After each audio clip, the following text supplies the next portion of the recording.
Is there a better finish to a game than Anthony Edwards last night? Game-saving, game-ending block. You've seen buzzer beaters before, of course. You've seen game-ending blocks as well. I remember Ginobili on Harden. Have you ever seen a block to win a game where the guy hits his head on the rim? Also last night, maybe the most unstoppable play in the game today. Ending the Celtics night. Jokic to Gordon for that oop. I love that. Let's go around the horn. Were there Celtics fans who thought that was a missed shot? I think there were. They were trying to say that was a shot attempt from Jokic. That's what they do. No, it was an alley-oop. That's what they do. Gordon had the putback about a minute earlier. And then last minute, another opportunity for Jason Tatum to put his stamp on a big game and win it. No, didn't fall. And then that alley-oop. Nuggets 115, Celtics 109. Another 30-point triple-double for Jokic. For the C's, a week with a 52-point win over Golden State, a 22-point blown lead loss to Cleveland, and now this loss. They're 0-2 versus the champs. They're 2-5 versus the top four in the West. It's the end of the Tatum MVP conversation. Brian Windhorst told Stephen A. on First Take this morning. I'd like your take on that as well. Bill, was this about how bad Boston and Tatum were, or is that not giving the champs enough credit? No, this is about how bad Boston and Tatum were. Tatum is out of the MVP race. He can't win it like this. They can't win without him playing any better than that. You know, Tony, he ranks 27th out of 28 qualified shooters in clutch shooting this year, shooting 32% in the clutch. Wow. He missed a bad shot yesterday, had 2 turnovers in transition, was listless around the basket. In the last 2 games, he's 2 for 14 in the fourth quarter. He's got to show up. When he scores 15 points or less, the Celtics are 0-3. They need Tatum to win a championship. He's not there. I don't know where he is, but he's not there now. Courtney Cronin?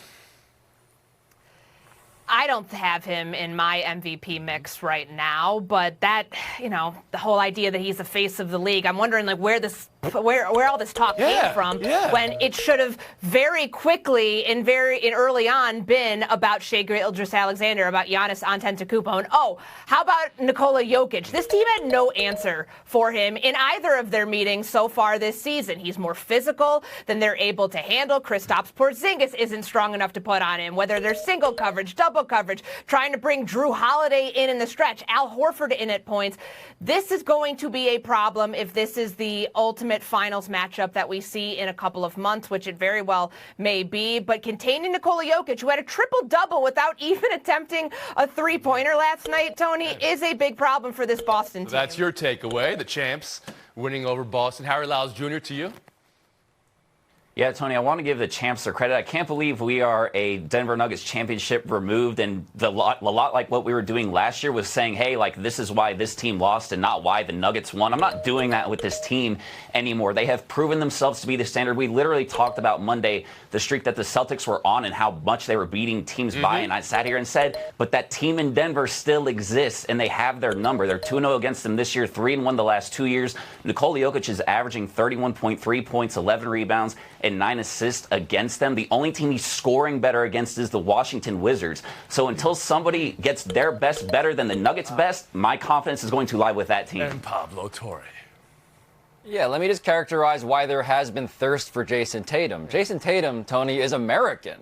He's an American would-be superstar. I think he is a superstar still. But the names that Courtney mentioned, all those guys, Giannis, Shai, Jokic, these are guys. What is this, 1950 here? Yes, okay.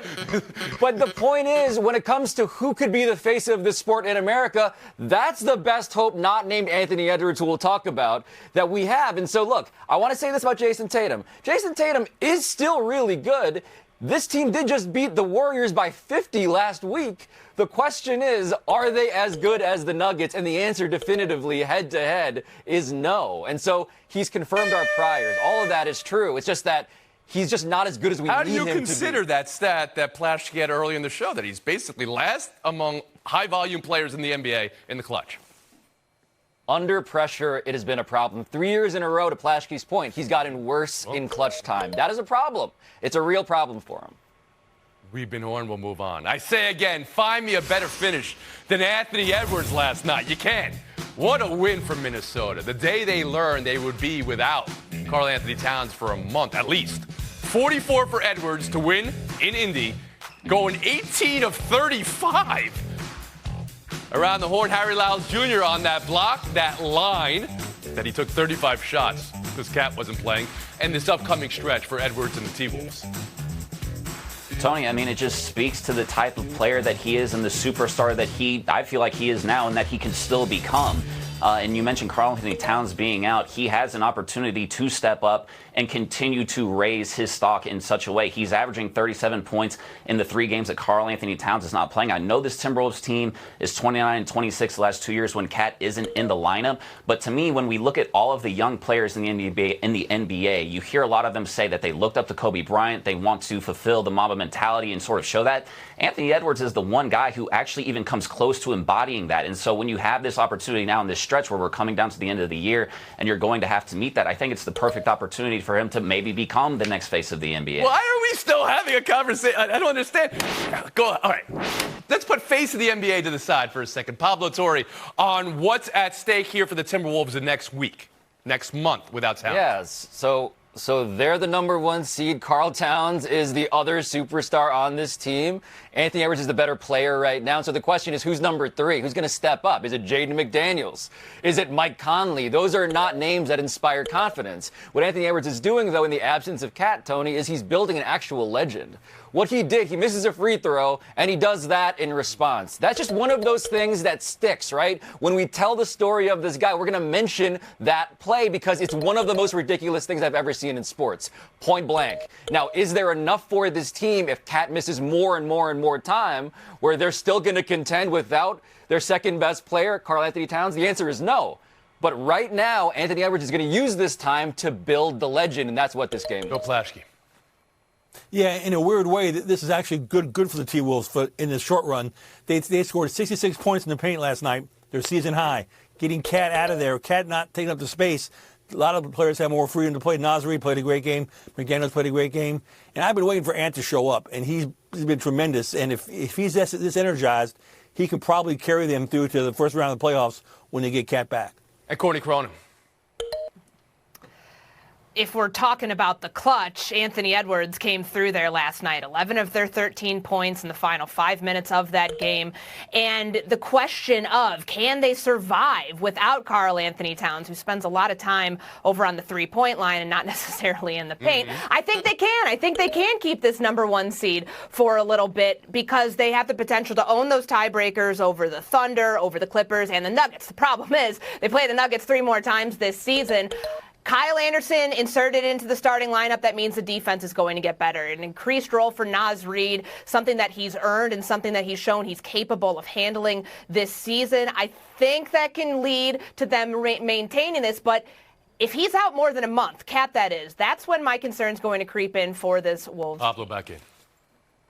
I want to make the point, though, too. The ceiling of Anthony Edwards, why it's special, is the defense. The block was a highlight, but Tony, this speaks to a larger all-defensive caliber campaign. If this guy becomes a dude who scores 30 a night and also is one of the best defenders on the perimeter in the league, that is a two-way player who is extraordinarily rare historically, not just among the class of players he's with now. Harry, you invoked Kobe. I see Jordan, not in the final stat line or anything. I just see Jordan physically. Plaschke, I'll give you the last word here.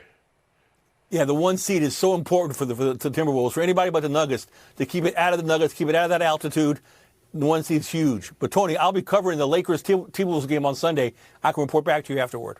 Tell you what I think. Oh, you want extra points? Yeah. They are on the road. I mean, this next month, they play Denver a few times, 3 times. They're on the road right now, in the middle of a road streak. That block, though. You think of the greatest blocks of all time. Of course, you think of LeBron on Iguodala. That was a minute and change left. You think of Giannis on Ayton in the finals. That was a minute and change left. That one is at the horn. Awesome. Around the horn goes the back of the head of the league. Yeah. That's what Anthony Edwards says. The back of the head of the league, not the face. I get it.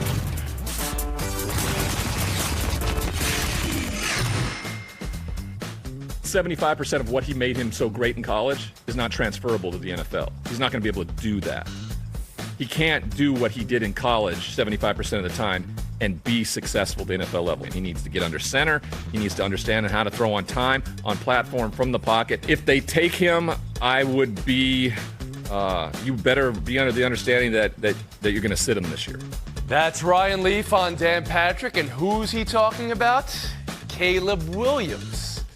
So a former NFL quarterback perspective, a former NFL could be number one pick perspective, he went number two. A quarterback who couldn't duplicate success he had in college perspective from Leaf there. Courtney Cronin, you're on the Caleb Williams beat now. With Chicago drafting one. How'd you hear that?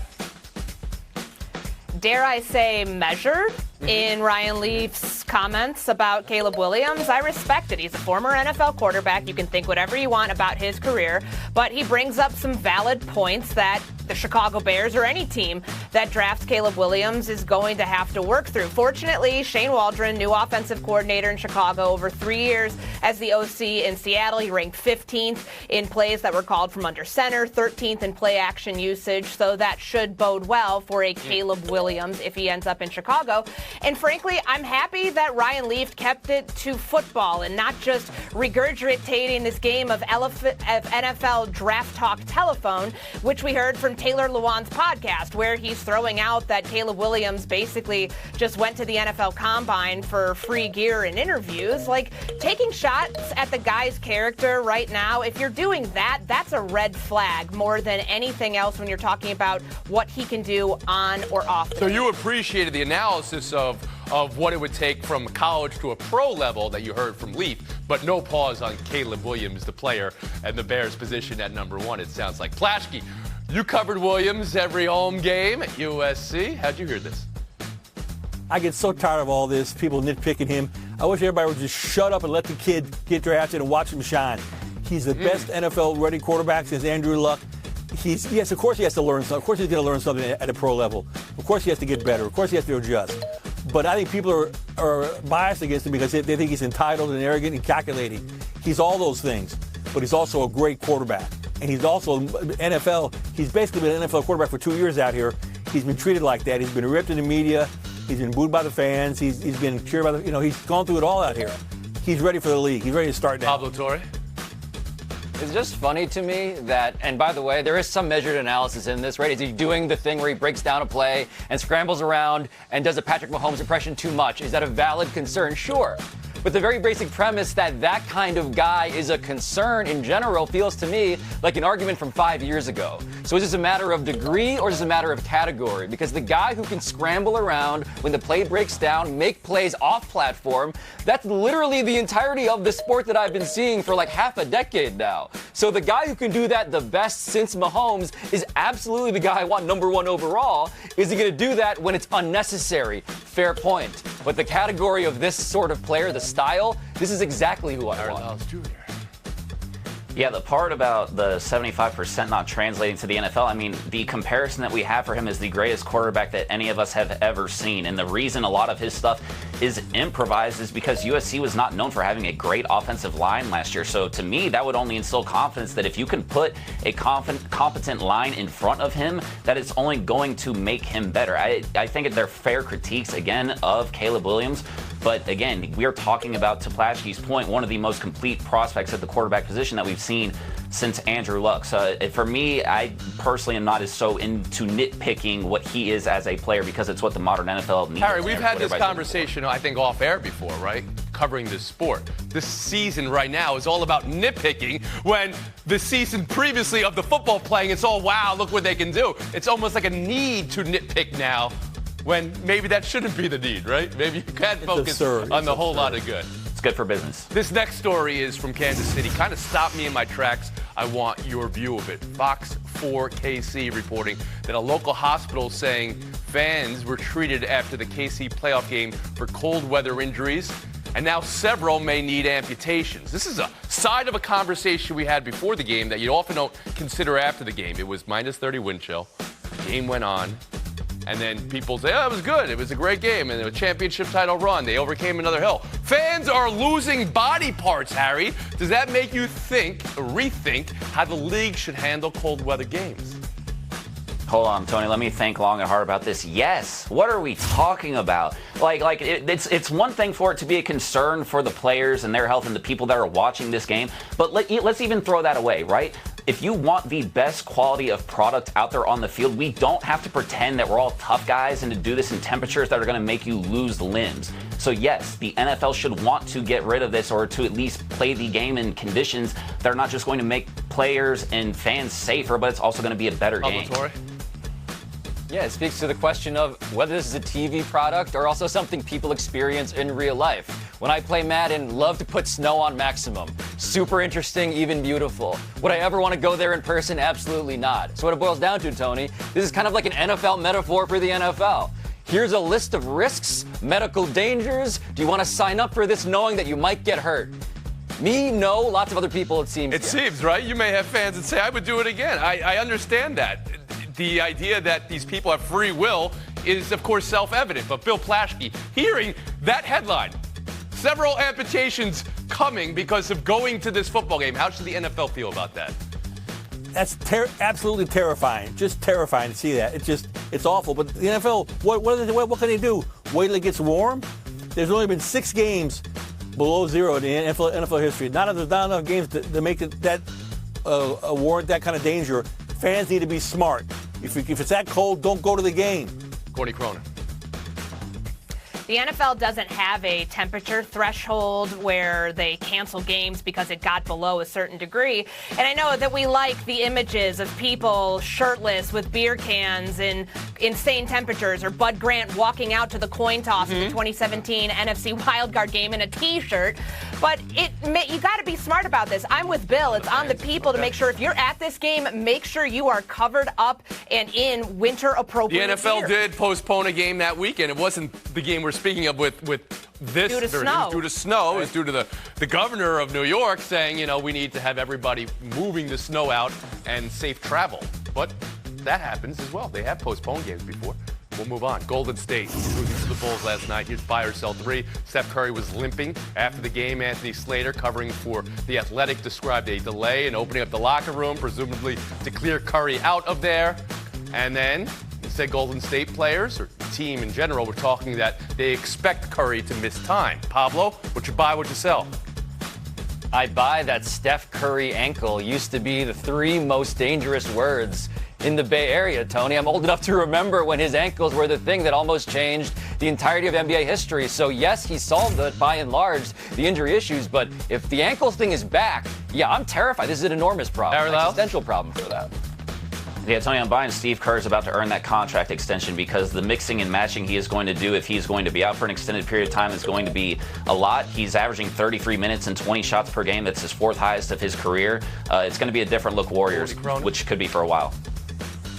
I'm buying that they need to follow the same path they did 2 years ago when he got injured in March against the Celtics. Have him come back for maybe the final 10 games of the regular season, and then for that playoff push, they need him healthy if they're going to make a run. They're 0-3 without Curry. CP3 is -12 when he takes his place. They're in trouble. You're in trouble, Golden State. You're not going to pass the Lakers. I'll tell you what trouble was, Bill. You were in trouble when the horn sounded before you even got into your answer. But I had a good You were quick, but not quick enough. That's it for Bill. That's it for Harry. Cronin, Torrey. Showdown next. And Talbot's incredible save last night. Look at this. This came when the Kings were down. They would go on, play overtime, win by 1, so that's how huge that was. And he's the goalie who has Ron Burgundy, anchorman, on his helmet. Pablo, what's the best part? The best part is that at one point in that play, no part of him is touching the ice, Tony. This is a 1-score game when it happened. He goes full horizontal. It's the angle, the mathematical angle, 180 degrees, that guy, against that ice. Courtney? Defying physics is pretty cool, and the robbery of that goal was awesome, but I feel bad for the people right behind the glass because I'm not so sure from that angle they were able to see that magic in real time. Points going to Pablo. There were people who weren't just behind the glass, they were too high to see. One of them was MC Plaschke, who's got to get her father to get her better tickets. Oh, Plaschke's getting a view. All right, we'll move on. Go to Sedano if you need good tickets, Plaschke. We'll move on. 1 week till Selection Sunday. We got some great games this weekend to wrap up the regular season. UNC Duke, Kentucky, Tennessee, Kansas at Houston. Courtney, what's the one thing you're most sure of? I'm most sure that this Houston team's not going to look like it did the last time they played against Houston. They're #1 in just about every single metrics. They've turned the ball over on fewer than 12% of their possessions. Jamal Shedd's an all-American caliber player. This team is walking away with a dub. What I am most sure is that I got to go off the board here, Tony, because I am sure that Caitlin Clark's college career is coming to a close. She and Iowa play Penn State tonight.